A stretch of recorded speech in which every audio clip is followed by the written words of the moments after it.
Although I had the followers, the millions of dollars, and I had the exotic cars, and I had all these things, it got to a point where I finally got to just sit and look in the mirror and recognize that I wasn't happy, that those things weren't actually filling me up.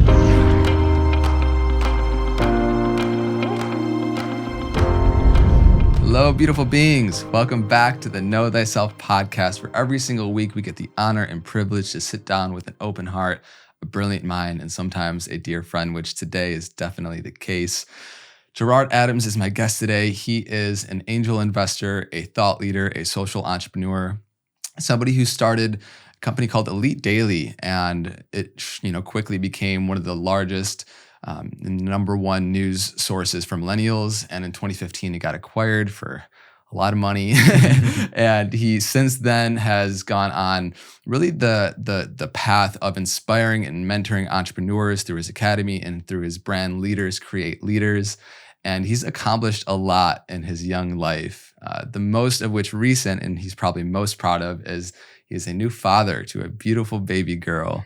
And, this path that he's been on, and I've been able to watch him really evolve and become somebody that I deeply admire and respect.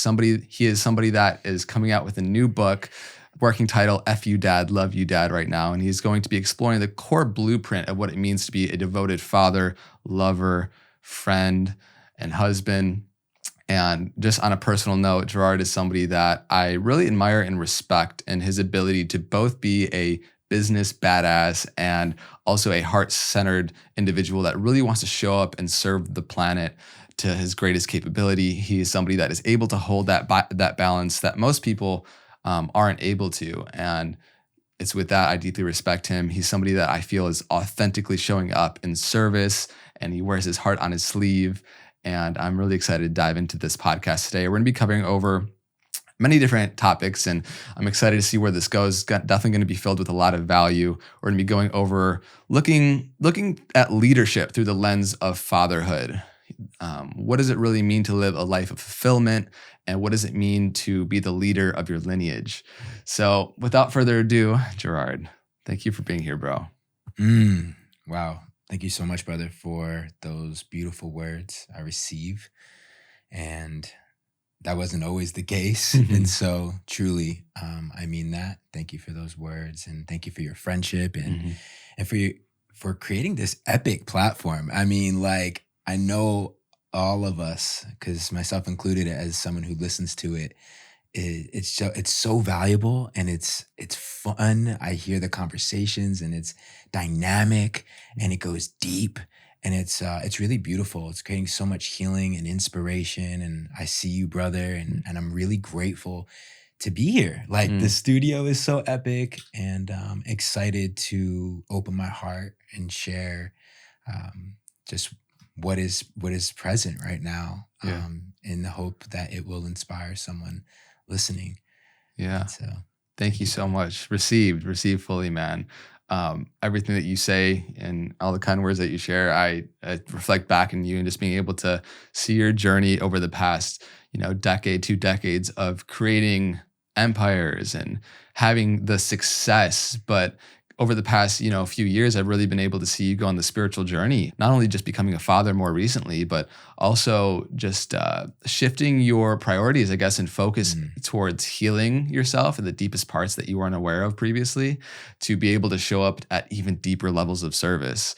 And so being able to see somebody that, has made millions of dollars, gotten millions of views, you've had the external success. I would actually like to start, what is one thing that you think most people would not realize, that once you attain the success, the views, most people think that their ideal future is kind of after the achievement of a lot of these, these external happenings and trappings. But being on the other side of it, now becoming a father, what's one thing that you think most people don't realize about actually attaining it, and what it's like on the other side? Well, I mean, I feel like that's been my journey, and I think the journey of so many others, where success and even legacy has been defined by what we achieve externally.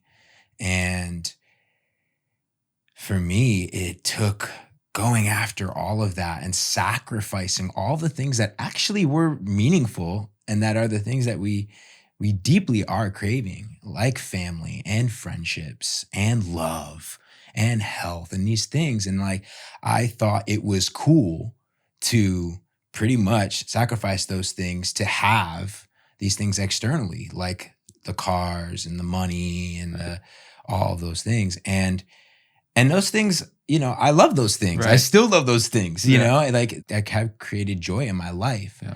It's just not the driving factor anymore. And it took me kind of going on this journey of losing all of the things that were so meaningful to me. My friends, family, looking at me and being like, it was hard for me to even pick up the phone to talk to my mom. I would sacrifice even like picking up the phone to talk to my own mother Yeah. because of business or the next deal or and it got to a point in my life where I was pretty broken inside. And although I had the followers, although I had the millions of dollars and I had the exotic cars and I had all these things, it got to a point where I finally got to just sit and look in the mirror and recognize that I wasn't happy, that those things weren't actually filling me up. And I just kept going. What's the next level, the next deal, the next thing, thinking that that's what's going to create the success, the fulfillment, and the happiness. Right. And it just got to a point where I just had that moment with God and just basically just was like, what is this all for? And that kind of helped guide me one next step to thinking about purpose. Yeah. I think a lot of people are out here, especially this younger generation, where it's, we live in a new culture now where like when I grew up, I was out BMX biking and super outdoors. And I remember when the internet was born, like having dial-up and I remember having a computer that didn't even have internet yet, like putting stickers all over my computer and like waiting for like, how am I going to learn to use this thing one day with this big, thick, compact thing that my dad had, and kind of growing up into the evolution of the internet and technology. And I see the generation now that it's growing up with that. I mean, having a daughter now, thinking about how I'm going to integrate that into her world and making sure that I can be a role model for how to really live an authentic life and not to live a life that's based on what you feel is what success needs to look like to be valued and to be loved. Yeah. And that took me a really long time to learn, into my 30s. And so I think it's really important that us as leaders now, we're thinking of not only ourselves, but the future generations. Yeah. Amazing. Was there a specific catalyst that you want to share that really directed you down this path of purpose over the past few years? Was there, you say that there was these periods where you felt broken and like there wasn't fulfillment in these external things that you were achieving and going after. Was there one that stands out the most? Well, the one that really stands out for me was like the exit of Elite Daily.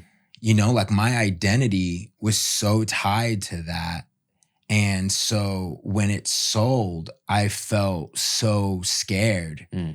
And because my identity was so tied to it, that although on the outside, it's like, oh, this is like an entrepreneur's dream, sold a company, and it was just like, and all of a sudden I'm now being put on this pedestal and being asked to speak all over the world. And from the outside, it's like, this guy's got it all, and it was cool. I'm speaking in Egypt or, in Silicon Valley and Madison Square Garden and all these places. And I loved the fact that like, now I can start building my brand. But I didn't know who I really was. And again, I was actually depressed inside. I wasn't really happy. And I felt that when the company sold, I was like, I don't know who I am without that company. Yeah. And so that was a real catalyst for me, because I didn't want to sell the company. I felt like we undersold it. I was like, I didn't want to let go of it. And so going through that process, going through those board meetings, I cried during the board meeting, the final board meeting, because I was like the last final vote with my two co-founders, and everyone was like, no, we're exiting. And I was like, no, this is giving a voice to a generation. It's bigger than us, and it's bigger than money. And I was attached. And so when it got down to it, I got threatened by a venture capitalist during that time to sell the company. And I was like, my co-founders were like, we're out. And, you know, one of my mentors was like, rule of thumb, like if your co-founders are out too, just surrender to that. And at first I basically held on to so much resentment and fear when that happened. And it was actually the best thing that ever happened to me, because it inspired me to go on this new journey of discovering myself beyond business. And so that was the biggest, I feel, catalyst for me. Amazing. Yeah, I think most people see that, and of course they desire a big exit. Like you sell your company for $50 million and all of a sudden, a lot of resources become available to you. But then also, like you said, you put your identity in building something for so long that this is you, this is a part of you. And so letting go of that baby could be difficult for sure. But on the other side of that, I think life was asking of you a lot more. Yeah. Because I was really comfortable being behind the scenes. Yeah. Like people that see me today on Instagram and all that stuff, they don't know that, you know, I'm coming up to this is my 19th year as an entrepreneur. For the majority of my career, I was behind the scenes. You know, I never felt worthy enough to really be out in the front. And so I would be the mentor behind the scenes building these businesses. And Elite Daily kind of was another way for me to be behind the scenes, giving a voice and telling all the stories, but never really owning my story. Yeah. And when that got let go, it was like, oh shit. It was like being naked. It was like, oh no, like now I'm being called forth to own my fucking story. Yeah. And my story matters. Who am I? What have I gone through? And that's been even coming up into this podcast, there was like moments of feeling insecure, deeply, like, you know, part of doing my hair the way that it is right now, like it's just been flexing and allowing myself. And that's where I feel like it's landed me in my purpose. I've been thinking about purpose. I consistently think about purpose. And as I've thought about it just over the last 24 hours, it was like, my purpose isn't anything outside of me. It's success, purpose, it's not outside of me. It is internal. And like for me, at this point, my purpose is to simply be myself, to just be me. Yeah. To be G and give, through being me, allow others to be themselves, to like help them to give themselves permission to embrace the insecurities, to embrace the imperfection, and to really honor their story. And so it's been really beautiful. And of course, that story has completely taken a whole new form now as I've stepped into fatherhood. Yeah. Beautiful, man. Yeah. I feel like since we're here, fatherhood, it feels like to me, and speak to it yourself, it's like one of the biggest initiations that you could ever go through in life as a man. You're going to be confronted with so many different limiting beliefs. You have to become more to really be of service and show up as a father, as a husband. And man, what does that journey look like for you? And then also with, you know, over the past 6 years, creating Leaders Create Leaders, somebody that's shown up as a leader in so many different businesses and groups and friendships. Why do you look at leadership through the lens of fatherhood? And how does that go into the chapter of life you're in now?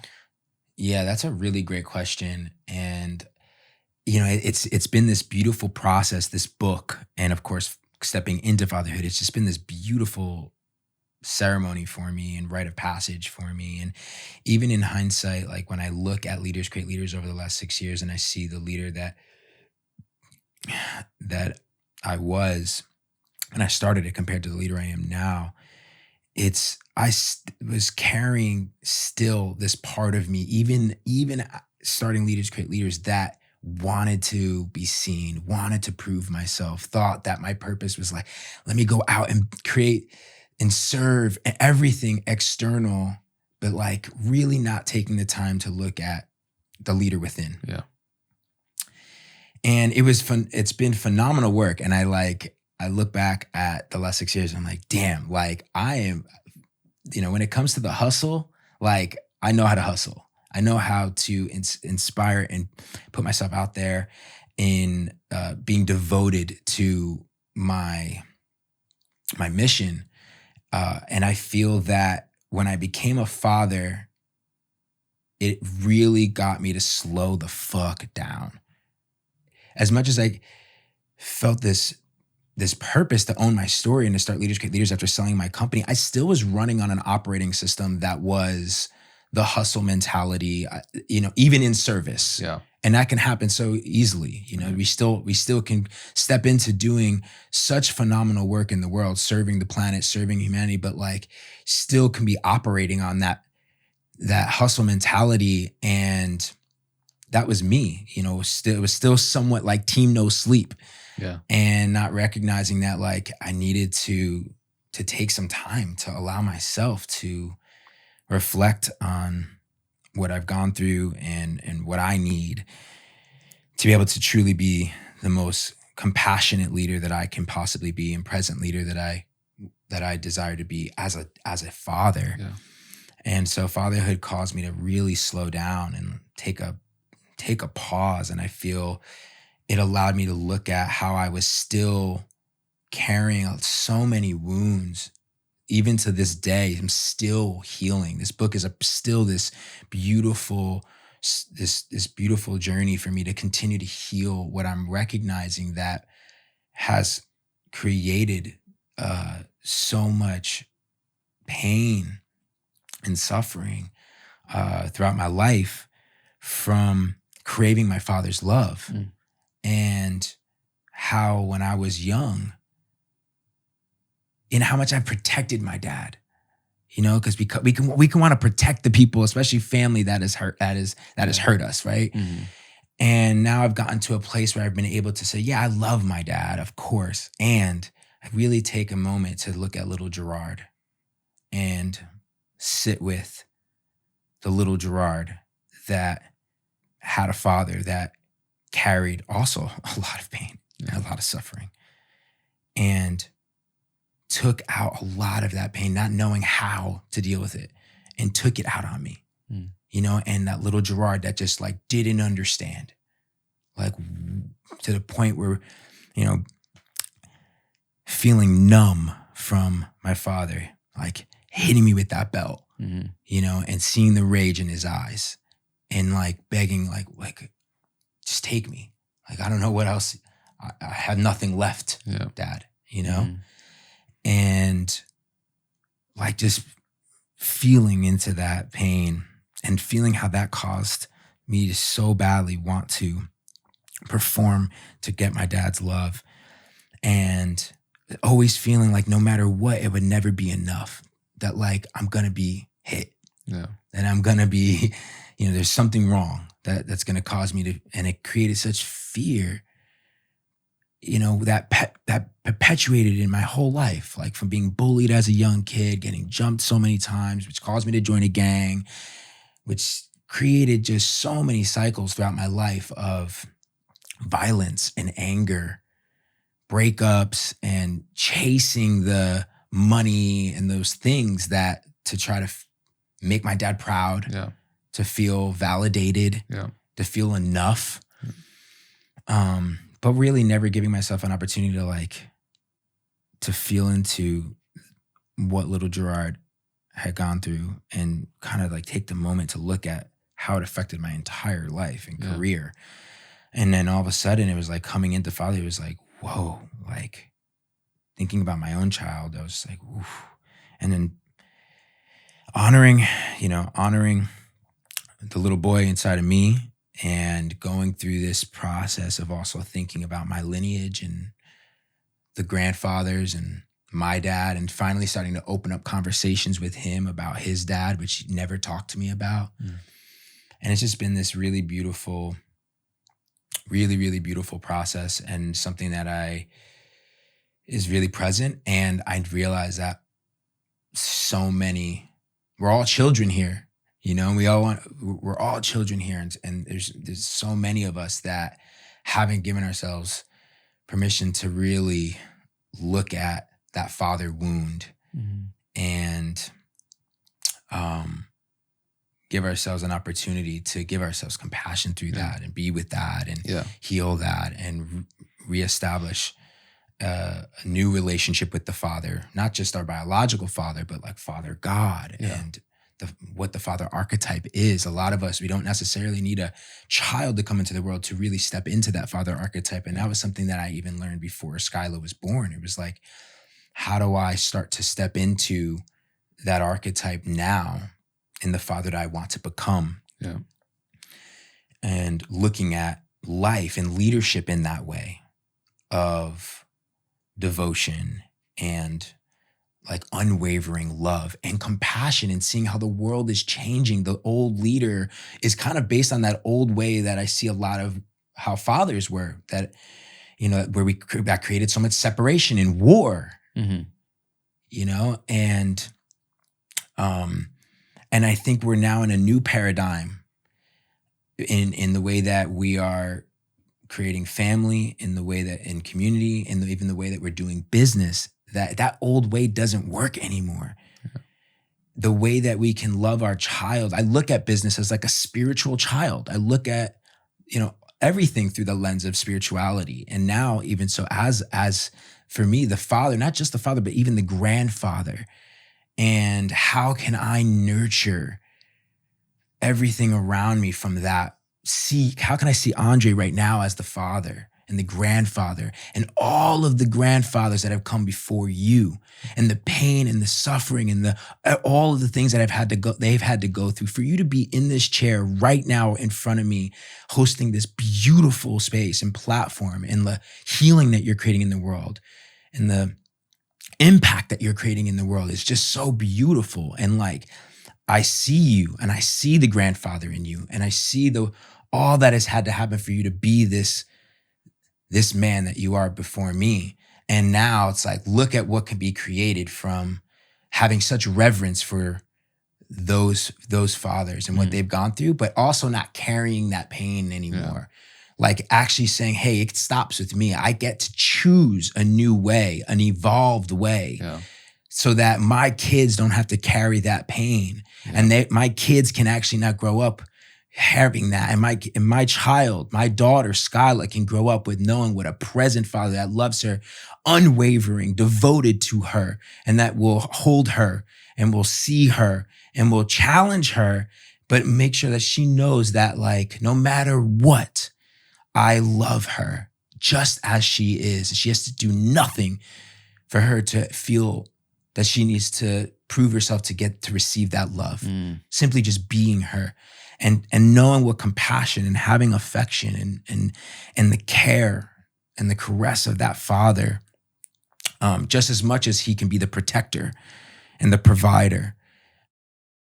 And I think that that's the way that we need leaders to run this world. Yeah. You know, it's that old way isn't working anymore. So it's really called me to look at that. And the way I run my teams now is that way. Like, just having a conversation, getting into the humanity of like, hey, like, how are you? Like, what are your goals? What's your vision? Yeah. What do you want to create in the world? Right. What are you going through? Like, are you good? Do you need anything? Like, being the father to them. Yeah.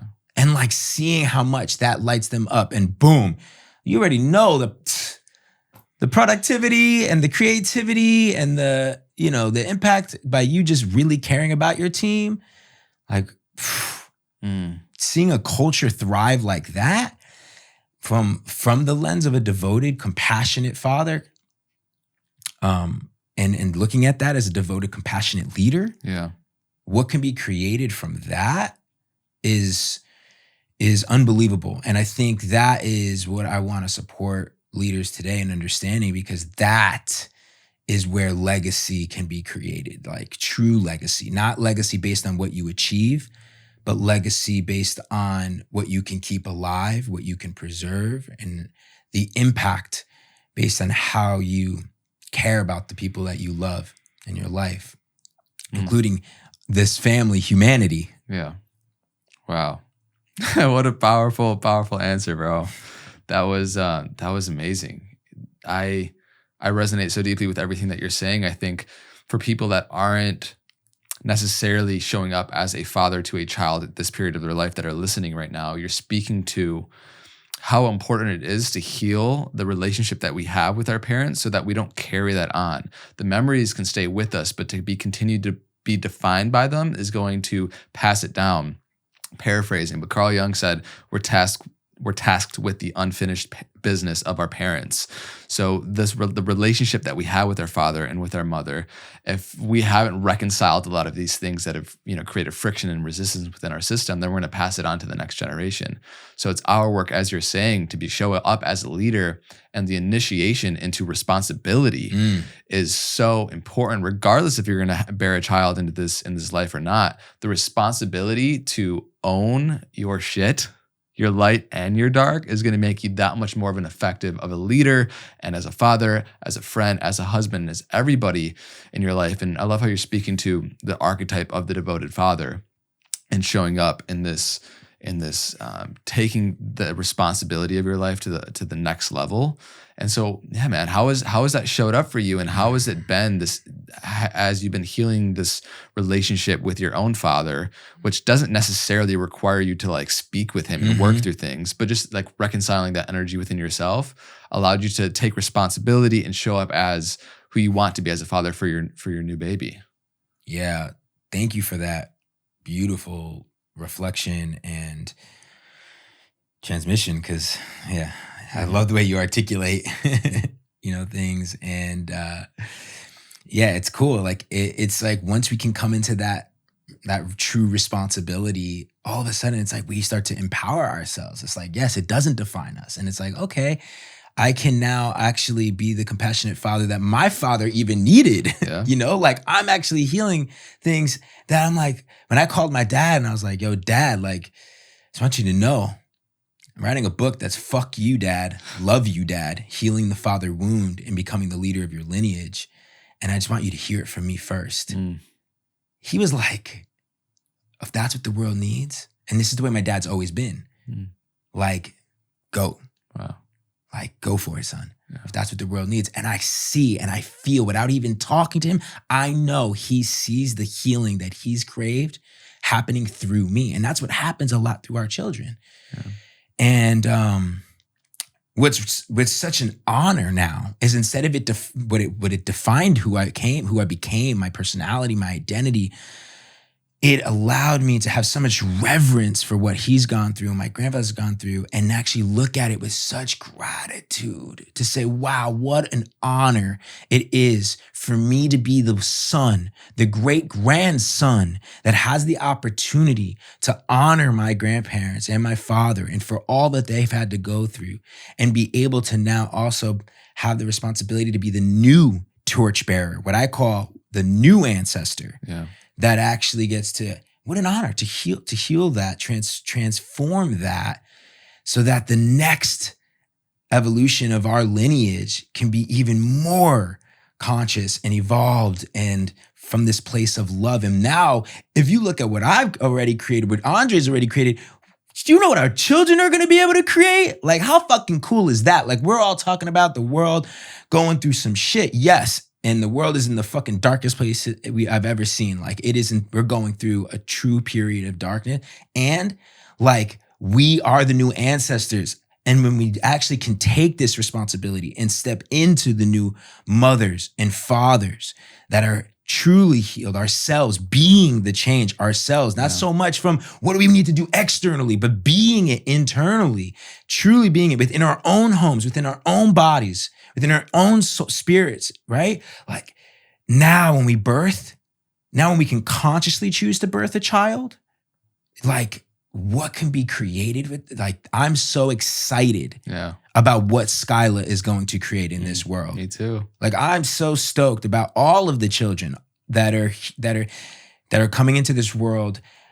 Oh, man, next level. And it's cool because I'm seeing the new dads and the new moms and the dads and the moms that are out here that are doing the fucking work. Like I honor each and every one of you right now that is listening to this podcast right now, knowing that you are present and that you have taken and chosen to listen to this podcast and are in the work right now to heal your lineage and heal those wounds, knowing that you get to be the change and be the torchbearer for your kids and your great grandkids, thinking about the 7th generation principle, what's going to be created even beyond them, 7 generations from now. That's how we're going to save humanity. And that's how we're going to create a even more beautiful world. Man, so powerful. It feels like, for anyone that's listening, and then also just as a reflection for you, it's like, if your father was the man you wanted him to be, you would not be the man you are today.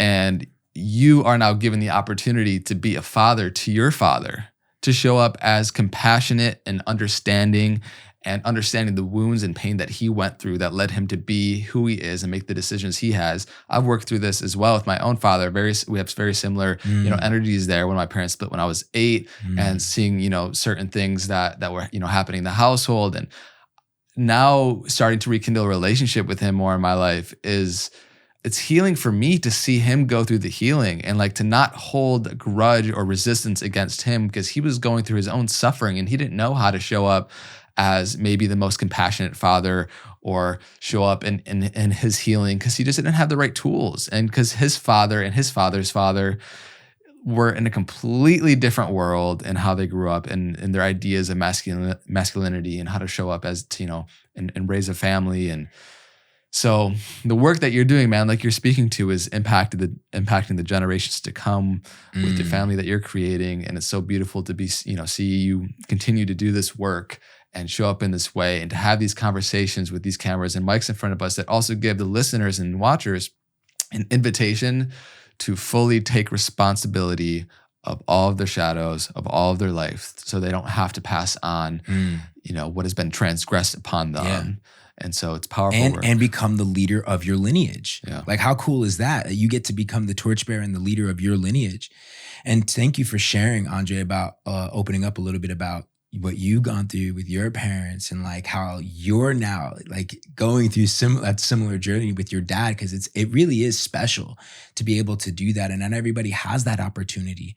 And I think it's something also we get to think of as like, wow, what a blessing for those of us that have the opportunity that not everybody ever that has to, in this lifetime, if your father happens to be, whether alive or dead, you get to still be that. And if your father is still alive, how cool is it that you get to be the one who can now be compassionate towards him, and to honor him, and to help to heal that pain through you, and have him to see that. I mean, I can only imagine how that could feel for him. Yeah. When he's getting ready to transition and elevate, like how amazing that part of his dharma was that created this. Because if it wasn't for that, I wouldn't be sitting here right now talking about this. I wouldn't be writing this book. I wouldn't have become who I am. And, recently in becoming a dad, there was this really cool, so many initiations, right? So you were part of that, part of one of the ceremonies that I went through in preparing me for fatherhood, and we can speak about that.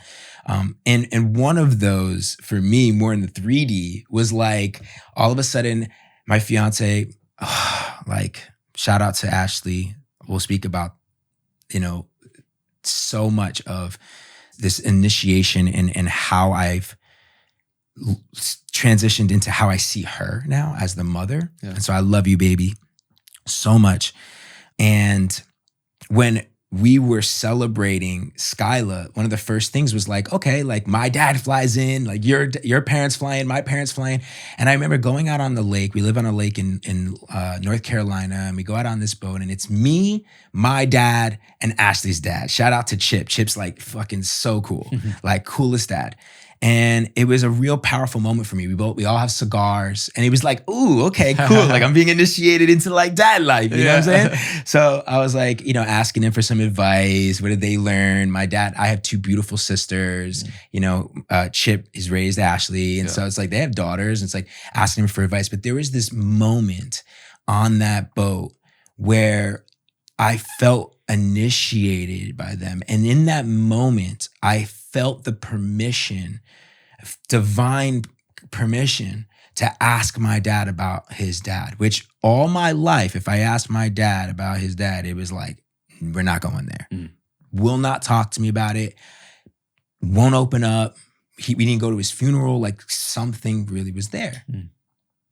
And for the first time, I felt that divine permission. I asked my dad, so Dad, what did you learn from your dad? Because that was where we were at with the conversation. And for the first time, my dad looked at me and I was like, oh, here we go. Like, is he going to answer it? And then he just looks at me. And for the first time, he cracked that door open. In 37 years for me, and God knows his whole life. Yeah. He cracked that door back open. And he's like, you know what? My dad taught me how to be tough. And that's all I needed, bro. I didn't need anything else, but just for him to just even crack that door open and offer that of, right? Like, God knows what that meant of how tough that really was, right? Because I already know based on how much what I went through, my dad taught me to be fucking tough. Yeah. And I'm so grateful for that. And it just was such a beautiful moment for me where I felt the healing in that for my dad. To actually, I felt him come into a space of gratitude of it made him tough. Yeah. You know, and it may not have looked exactly how he wanted that toughness to play out in his life. And it probably did, because I know damn straight my dad has had to deal with a lot of fucking shit growing up in Newark. Yeah. New Jersey. He talks to me about all of that. That was one of the things he talked to me about the book. He was like, yeah, well, we got to talk about the Newark dad too, because he grew up in those streets during riots and during, you know, a really tough era in his life. With his dad, my grandfather being going to World War II, went to war, you know, as a Purple Heart. I just found out my grandfather had a Purple Heart, you know, and seeing a knife in my garage that was my grandfather's. God knows what he had to go through.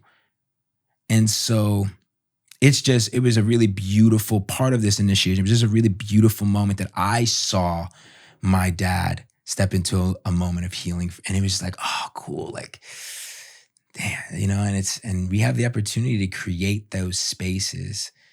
And also, if not, like, if it doesn't happen too, like, I may never go any deeper with my father about that. Yeah. And I'm okay with that, you know, because I've healed it within myself. For sure.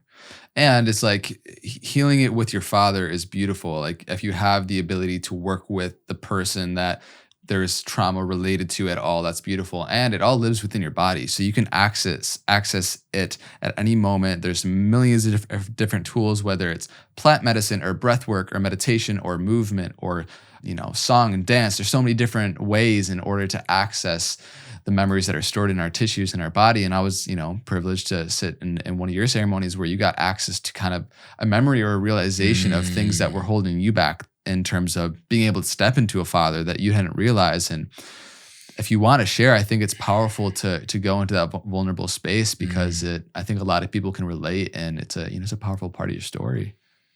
Yeah, no, thank you for the invitation. And it's so cool to come full circle because you were there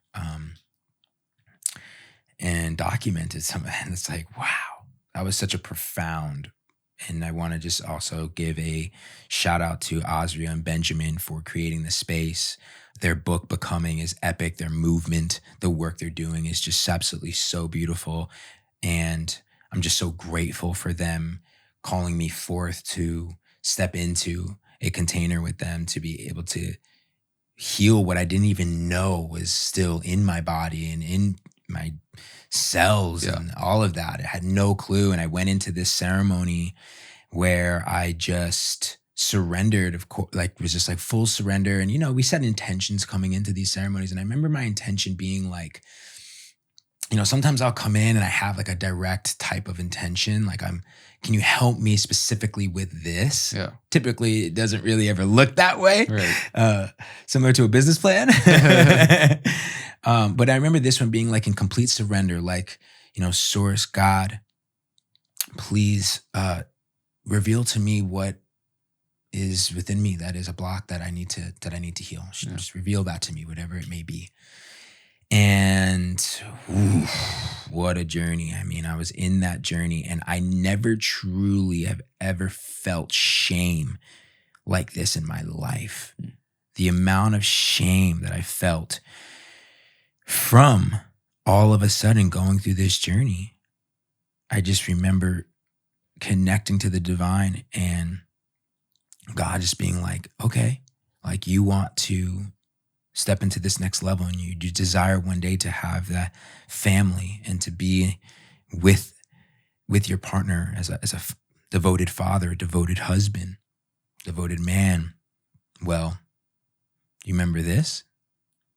And just opened up a door to this version of me that was carelessly having sex and being in relationships with women that was unhealthy and not conscious, and getting them pregnant and having 2 abortions that I completely had tucked under the rug, like in a closet, like never really looking at them. And I remember when they happened, feeling so scared. One was when I was 17. One was when I was around 25. And I remember going to the place where you get an abortion and just waiting in the car. She wanted to go in and just waiting for her and just feeling, but I was so scared, so scared. Like, I'm not ready to have a child. I don't, and scared as if, if they even would say yes, that they wanted to have the child, what this would mean for my life. And like, just feeling so scared. And I went through this entire process of that those souls, I've never honored those souls, those children, those souls. And I went through recognizing those abortions, and before really getting to myself of like offering compassion, it was like honoring and having compassion for those spirits and for those souls, and just simply just being like, I'm so sorry. And I see you, like I honor you. And I just felt the shame for those decisions and for going through that. And I came out of that ceremony with like, it was so hard for me to even open up about it, because literally, of course, the perfect group. Like, I have a mother to my left. I have Benjamin, who's a dad, with Benjamin's daughter in the ceremony. Mm-hmm. And then another gentleman here who had a kid at 17 years old, And so it was just like the most perfect mirrors for me. Yeah. And so for me, when I came out of ceremony, like, well, we're sharing, for me to lift my head and talk about and own up to the fact that I've had abortions and the shame I felt for that, especially being next to a man who had the courage to have that child at 17, and a mother, and then Benjamin and his daughter, and Azria, and there was just who is daughter, and it was just like, it was so difficult, but it was needed, and I honored those souls, and it gave me the courage to now speak about it, like how important it is for us to be conscious. Like, I just went and saw your friend Sadhguru recently, and he was talking about the fact of like how important it is for us to be conscious in bringing children into the world. Like, we have a world with 9.8 whatever it is, billion, like we're not an endangered species, he goes, right? Like, so if it's like, if you're going to bring a child into the world, like it's time we really truly be conscious in doing so. And for me, it was also like, I knew I wasn't truly ready, and my child wasn't ready to choose me, my vessel wasn't truly opened for a child and to step into becoming that devoted father. And not until I looked at that and healed that and honored those souls. And so that was one of many initiations but I remember healing that shame, and then coming into the compassion for little Gerard too, the younger Gerard, going through that, and the mothers and what they've gotten through. Those women, and like just like holding space for those women and what they had to go through as well. And that was all a really, really powerful experience for me. Yeah, it feels like it was an open loop where there was energy being drained without you realizing it. Mm-hmm. And it's in the accepting of yourself for your whole path that you find more integrity and wholeness in you, no matter what you've done, whatever quote unquote perceived mistakes you've made, or things that you wish you would have done differently. If you can find acceptance for the compassion for yourself at that stage of your life, for who you were and the resources that you had and the mindset that you had, and that it all led you to the place where you're at now. Yeah. Is then you can find gratitude for it, and then you close the loop, and it's not like it's like a tab on your Windows browser, Google Chrome, where you close it and it's draining less energy now. Mm-hmm. And then you get to show up fully more of you, who is inherently compassionate, who is inherently conscious and aware of the decisions that he makes and all the different things. And so thank you for sharing that. It's powerful. Definitely. And I think that was that's why I love plant medicine as a teacher for me, because it has helped me to guide me into opening up some of these doors that I don't recognize are in my subconscious, that I'm holding on to and that are still in my body. Right. And allowing me to go into those areas and create the space and heal that. And so it's just, I'm so grateful. So how is it full circle now? Like, the act of birth and bringing your daughter into the world, what was that actually like? What did it feel like energetically to become a father, actually? Oh, my God. It is like the fucking greatest thing in the world. I remember here, like, it was like one of my boys or something. And like, we were like on a call and he was just like sharing with me like about his business. Like he just, he had this huge breakthrough in his business. He was like, "Oh, there's nothing better than like this breakthrough in my business." And I remember being like that, business was like having a huge monumental moment. And he's like, "There's nothing better." And I was like, "Oh no, there's something better, bro." Like the birth of your child is the greatest day of your life. Mm. And it just culminates everything. And it's like, whoa, it just centers you and grounds you into the true essence of why we are here, which is life itself, and the miracle of life, and then bringing you back to the nature of who we really are, these miracles, and the fact that we have the ability to create miracles. And then you just see that happen in this form, and you see this goddess, this woman, this unbelievable divine portal of God itself that is able to bring life into this world. And then you're like, oh, like I co-created this. And it was just, so Ashley was just so cool. She like helped desensitize me. Like she would help me watch. She would get me watching videos, watching videos. And like our birth was really beautiful because it's our story, like we planned on a home birth, and she really just prepared to create such the most beautiful, perfect home, like place. And we, Ashley's life got to a point where it was at risk, and there were some blood clots, and I had to make a decision as a man. Mm-hmm. And I said, it's not worth risking your life or our child's life, and surrendering to going to Western medicine, which we didn't want to. But that was like a beautiful transition for us, because I remember when Ashley got there, she was like, "I'm so sorry. Like, I'm sorry." I'm like, "Honey, there's nothing to be sorry about." Mm. Like, think about how grateful we get to be that, yes, we wanted to have this home birth, but like we have people here to take care of us, and I'm going to hold the line. This is going to be our way. This is, and setting that up and holding the line as a man for her, and protecting and holding her to know it's going to be okay.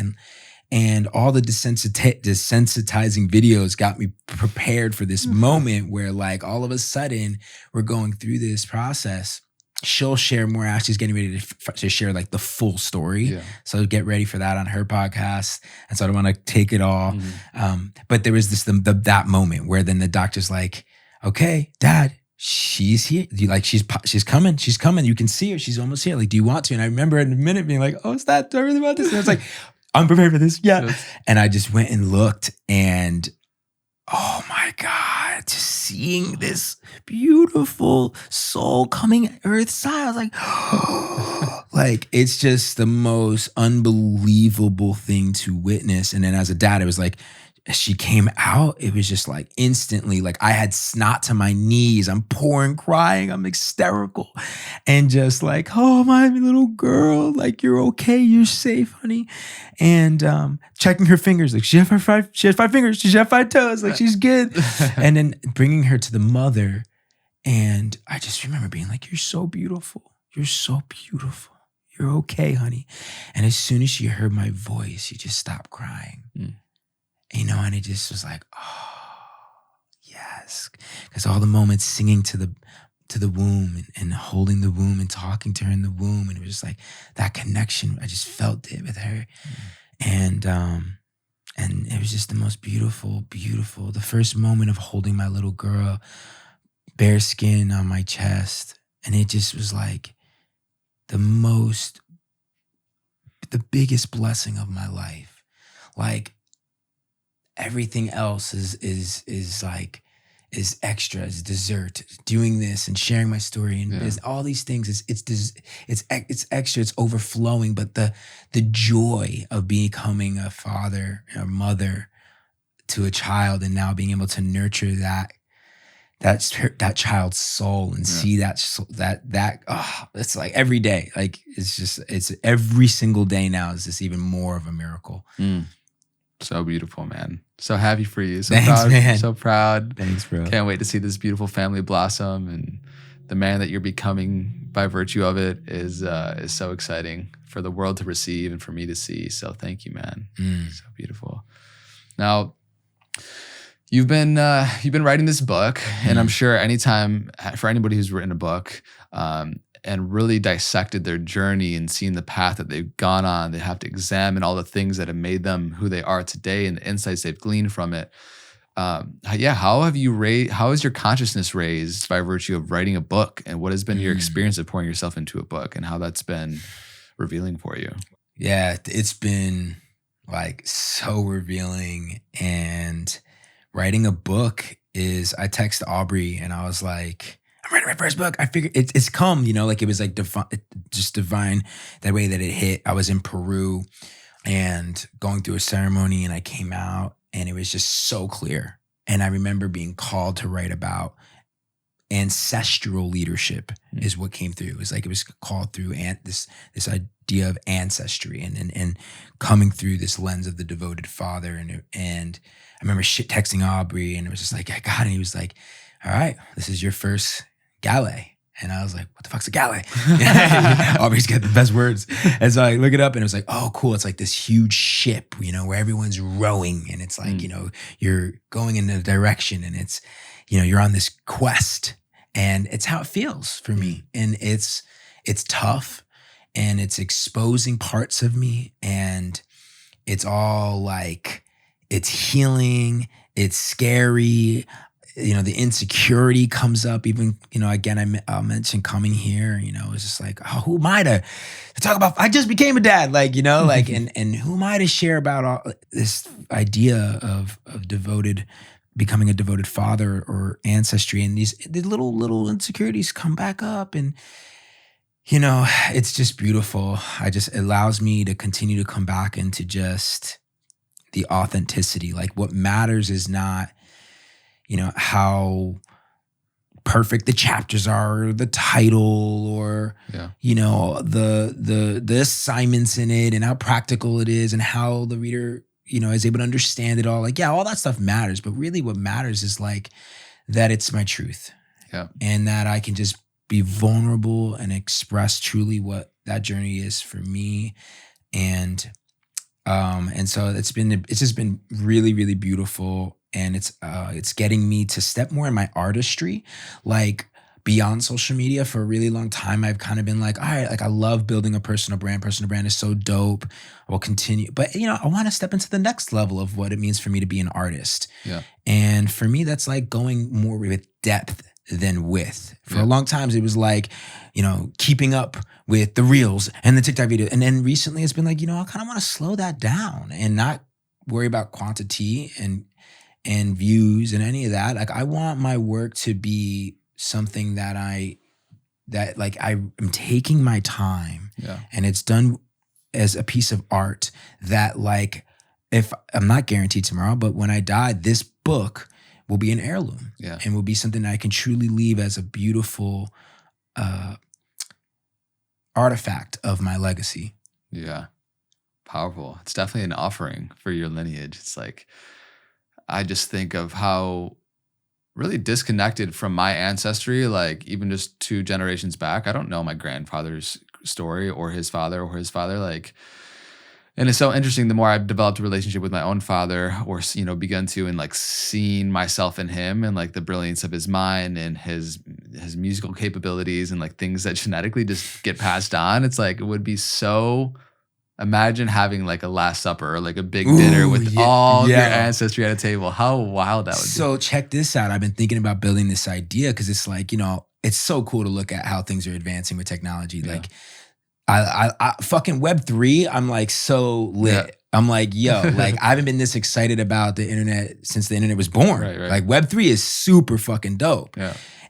And it reminds me of like fucking when I got into stocks, like penny stock. It's just like there's all this shit. There's a lot of scam, and there's a lot of ways that also it's being used in a way to, that of course. And it's really cool to play. It's a playground. It's like, how can we play in this, going into that world, right? And I'm like, what about a metaverse that has the Akashic Records? That is a new way of capturing legacy, where you and I can go in and create an avatar of us that's truly us, that now the future generations, my great-great-great-grandkids can actually feel like they're in this room with us right now and experience us as we are right now in the metaverse and gain our wisdom. Yeah. Not just like an old, like I wish I just had journals from my great-grandparents. Right. Like I love journaling. I'm like, I'm leaving these journals, I'm leaving my book.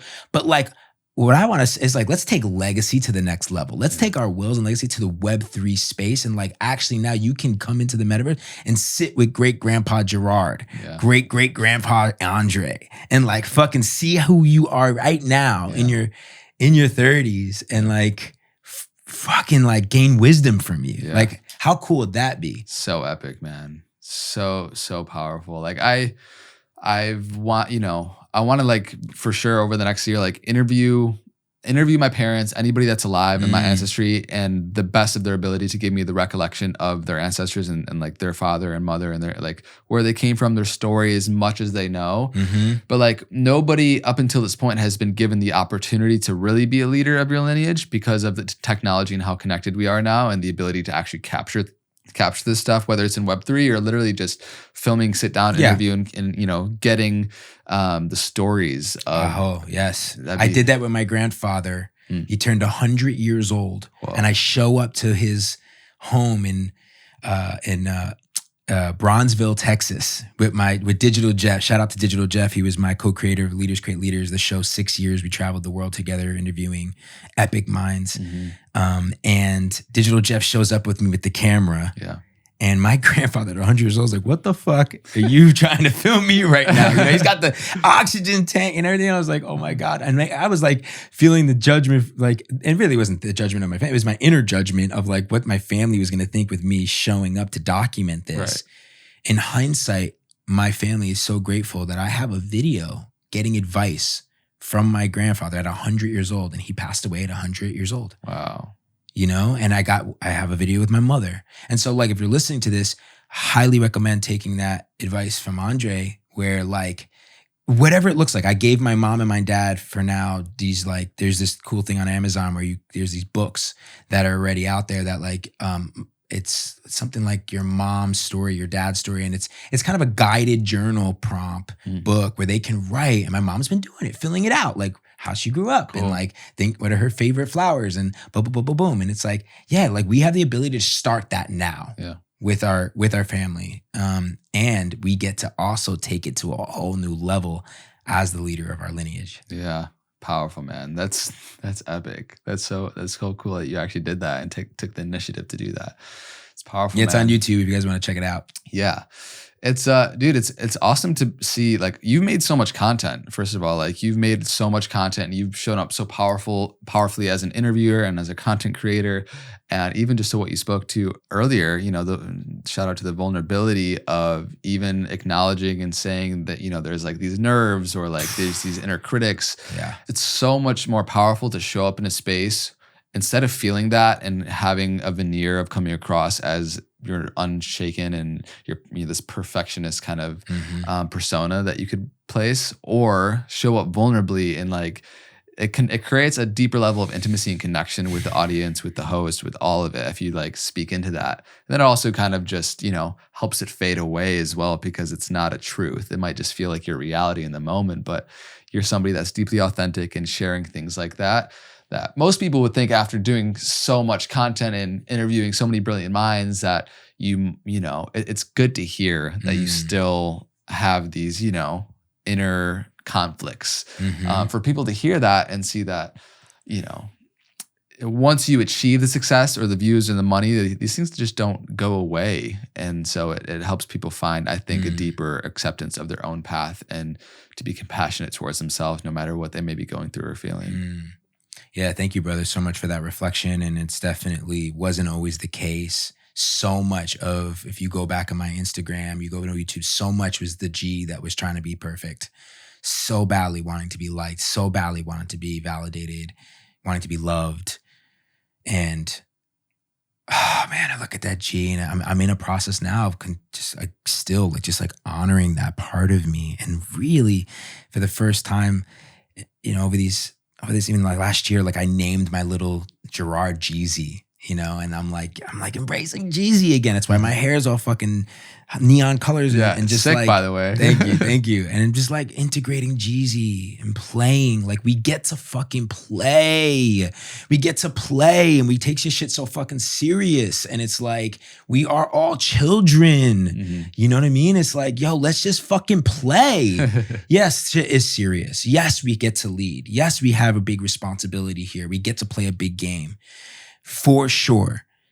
And it's like, what makes it all fun is the joy of just being yourself. Let it ride, and own up to, just the vulnerability, the reality that like, Harvard did a study and it's like been proven that the majority of humanity, I think it's like over 80% cares. I would probably say it's everyone cares what people think of themselves. Right. So it's okay. Like, cool. We care. Yeah. We care what people think. And it doesn't have to run our fucking life. Yeah. You can just have the awareness of that and choose. Like I now have that awareness where like, for instance, when like I had friends come over my crib, I caught myself like fixing up my crib and I'm like, okay, am I fixing up my crib because I care about the crib looking a certain way for when my friends get here? Or am I fixing up my crib because I actually give a shit about my crib looking, kind of dope and like make sure it's clean. And it makes me feel better about myself. Like that I take care of this because I value it. Yeah. And it's like just having those little awarenesses, and now I didn't have that in the past. I was running on needing to be validated. And now I come on a podcast. I'm like, all right, the truth is, Andre, like, I'm a little fucking scared. I'm a little insecure. I haven't really talked about this yet. You're the first podcast of me really like opening up about the book and owning up about the title and, my journey. And I feel like that you're right, bro. That is what creates connection. That is what creates true influence. It's not the followers. It's not the likes. It's not how fucking cool it all looks and perfect. It is truly like we are now, as the new ancestors, the new fucking cool is vulnerability, is authenticity. Yeah. And so just allow that to sit with that. It's powerful. It's the path of integration. I love how you spoke to like, it's so important that you're doing the work, you're, taking responsibility for your life, you're becoming a leader of your lineage, you're healing the inner trauma. And it's like, if you don't learn to like have the pendulum swing and smile throughout the process, man, it's like, what are we doing here? It's like, we're here in this limited time. Humanity in general is in this fraction of history of the billions of years that Earth has existed, and really civilization the past like 5,000 years since the earliest writing. Like we are a blimp in the grand scheme of things. And it can be solipsistic to really focus and have this tunnel vision of narrow pointed focus of healing thyself, of knowing thyself. It's so important. And when you do the work, you realize that your sense of self expands to more and more, and you become somebody that's more connected to nature and others. And it becomes less about self as an individual and more about self as a collective. And that's such a powerful realization. Yeah. Yeah, thank you, brother. Because as I listen to more and more of your episodes, it's like I really see how that message is continuing to be weaved a lot through you, because that's who you are. And I think that is something beautiful, that you're able to dance in that play, in that joy, allowing yourself to, like, you're such a gorgeous artist, man. Like, you're guys, you got to see the way that the intention and the art throughout the home, just everything, about you is absolutely beautiful art. You're fun, playful. You get shit done though too.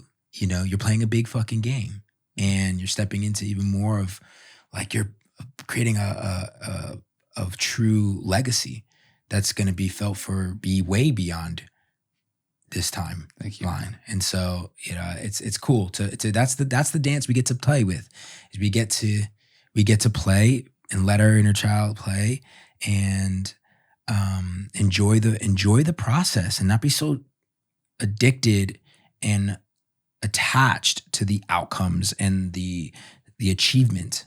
Yeah. Letting that all go, because that's not what's actually going to be remembered, so to speak. Mm-hmm. It's going to be how you made people feel. Yeah. Right? Not to be too cliche, but it's going to be how you made people feel. And it's like, it's your life. That's it. It's yours. You only have one of them. Yeah. And so much, this tie-dye hair, okay? This neon fucking hair. If you guys haven't, you got to check out, the reel or the YouTube video, is because when I was a kid, I was probably 10 years old, and I would go down to the basement. My older sister, Cynthia, shout out to Sit. I love you, Cynthia. The mother of my two nephews, Jacob, Owen, and my beautiful goddaughter, Kira, whose birthday was just yesterday. Love you, Kira. And I would, as a little kid, 10 years old, I would go downstairs and see Cynthia doing neon hair to her gay best friend, Emilio, and being like, oh my God, that looks so fucking cool, but never feeling so insecure of what that would mean for me. Yeah. If I got that I would be gay, that I would be this, be made fun of, and all these things, you know what I mean? And it was like, what the fuck? Like, no, like, and so, like, allowing myself to just fully embrace that side of me, like, embrace this. And so this is something I've been wanting to do, that I've waited close to 30 years to do. Oh, wow. You know what I'm saying? Amazing, bro. And it's like, I'm allowing it. And it's been so nice, man, to get back into doing the things that I've really have always enjoyed when I was a young kid, or I wanted to do as a young kid, and doing that now as a dad. And I'm looking forward to doing more of that with Sky.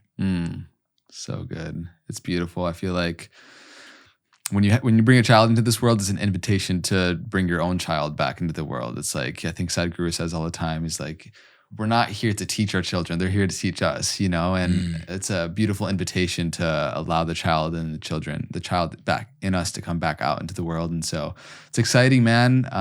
It's so exciting. We're both going to Burning Man soon for the first time. Let's go. It's going to be fun.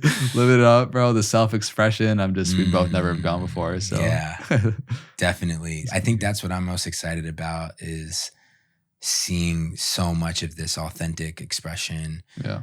Like what a world could look like, where everyone just allows themselves to be themselves and to have fun, whatever way that looks like today for you. That's going to be really, really dope. I think we can all learn something from that concept, whether we go or not. Yeah. And what would the world look like in a world where everyone just got to just be themselves, and we can just love them just as that. Yeah. And accept them for that. Yeah. I always say that in order to fully express yourself, you must first fully accept yourself. So true. So true. That's so beautiful, man. Thank you. Thank you for doing the work. Thank you for the reflection you shared earlier. Also, like fully receive that, bro. I appreciate you so much. And you're equally as an inspiration to me, man. And what you're able to create. When I said in the beginning, the balance that is so rare to find somebody that can create in the 3D and build epic infrastructure, but also be a heart-centered leader, and like how rare that is in the world. And so, what you see in me, I reflect fully back in you, man. And I'm just excited. I feel like our journeys and our stories are just really beginning, and what we're here to create and do and collaborate is going to be really beautiful, and the impact that it can have in the world and the fun that we can have along the journey. This whole process of becoming a father, of you slowing down internally and enjoying the process and smelling the roses, as cliche as it is, these cliche things are cliche because they're freaking true. And so it's been beautiful for you to see. And I can just, even seeing some of your content from 6-7 years ago to who you are and how I feel you now in this moment is just much more present, slower, less needing a validation externally, authentically, honestly showing up how you truly are. And the world needs more authentic, honest leadership. And compassionate, I feel, soft. Yeah. Because right now we're not getting that from the leadership and the government. To there's a lot of beautiful individuals embodying it on social media and in their own ways, but I feel like it's upon us and our responsibility in this lifetime to create the infrastructure and the systems and communities and groups to bring the individuals together to really shine a light and put mics in front of the individuals that are actually embodied in their compassionate, masculine, feminine energies that have a strong, brilliant mind of how to create balance on this planet. These are complex issues that we're facing in our time, but thank you for first healing yourself, accepting yourself, and now stepping into this new level of expressing yourself, because it's fun for me to watch, and I'm sure for everybody else that's been following your journey as well. Wow, brother. Thank you so much. That feels so good. Yeah. Just allowing that to just penetrate. That feels really, really good. And because it's been work, man. The fucking work works is what one of my good friends, Brandon Conworth, says. The work fucking works. Yeah. The work works. And there's no end goal to this. It's like it's an ever-ending, just beautiful journey of us continuing to evolve and play, allow.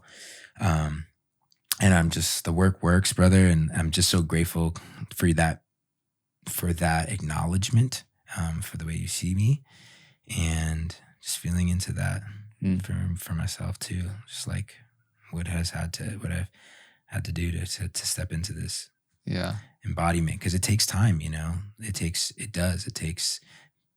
time, and not rushing the process either, giving yourself the grace to fully come into, the dynamic, the freaking unbelievable dynamic of who we are, both the masculine and the feminine, and the strong and the soft, and as Aubrey says, the warrior and the poet, right? And it's just like, I think it's really beautiful, and I'm really excited to connect more with those that are on the path.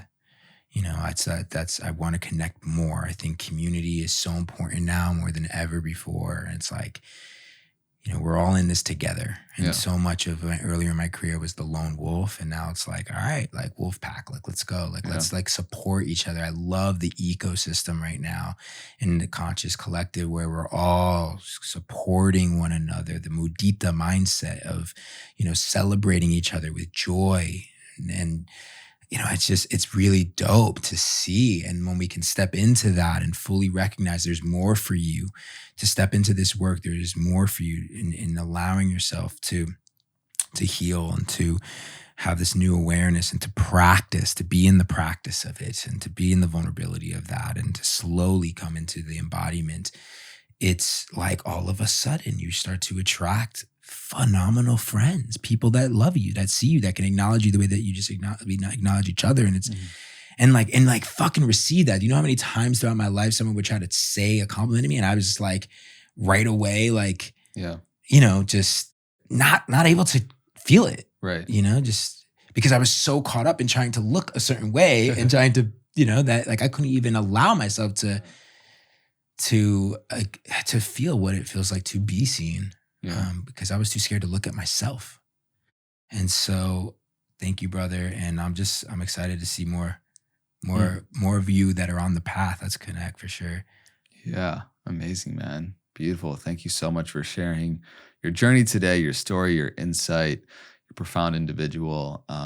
Is there anything on your heart that we haven't touched on today that you want to speak to, that you want to share, refine? Wow.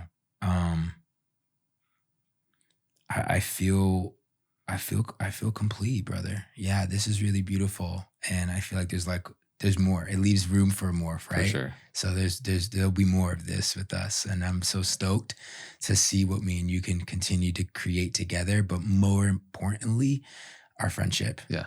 It feels so cool to go and deepen our friendship. Yeah. And so thank you again, brother, for having me on. And excited to see what's to come. And thank you to your audience, you guys, for receiving me and listening to this. And I'm excited to kind of any feedback. My only request would be like, feedback. I'm looking to grow. I want to know, like, okay, where can I get more potent with my message? What resonated with you? What connected with you, so that I can continue to refine this message. The book is still in its early infancies. I'm getting ready to kind of go and talk to publishers. We're still in the early phases of writing it, the artwork that goes into it, the way that I want to actually release that. How do I want to release that in a new paradigm? Yeah. And so it's definitely, I'm taking my time with that. It'll be a 2023 release. And so any way that you can give me feedback, if you feel called to support, I would love to connect with you. Amazing. And where can people find you if they do want to connect? Socials, website? So I'm on Instagram at Gerard Adams, and really, it's a great question. I feel like recently, in this essence of wanting to go deeper, like I would say, just get in touch with me via email, if you feel called, which can be through my website or ga@gerardadams.com. And if you want to learn more about the project in itself, please just sign up via email at fydlyd.com, which stands for fuck you, dad, love you, dad. Heal the father wound and become the leader of your lineage. And so, fydlyd.com. Beautiful. Links in the description for that as well.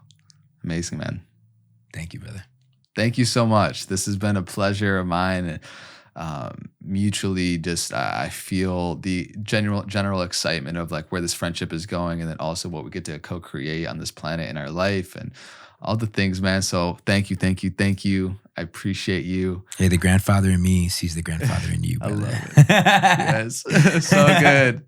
Thank you for this beautiful podcast. Thank you to all those that have been tuning in to this episode of the Know Thyself podcast. We deeply appreciate you for one, even just being interested in this type of content, for doing the work within yourself, for healing the father and the mother within you so that you can then go and lead your own lineage and leave your own legacy in a powerful way, in a potent way. We share clips on both YouTube, on our separate YouTube's clips channel, which is linked in the description, where we cut up short pieces of content from these long episodes and put them on there, as well on Instagram. You can check out Gerard's and mine as well, and on Know Thyself, where we share little reels and snippets of this content. And yeah, like Gerard said, let us know what has resonated with you in the comment section below. We appreciate you deeply. Thank you so much. Until next time, be well.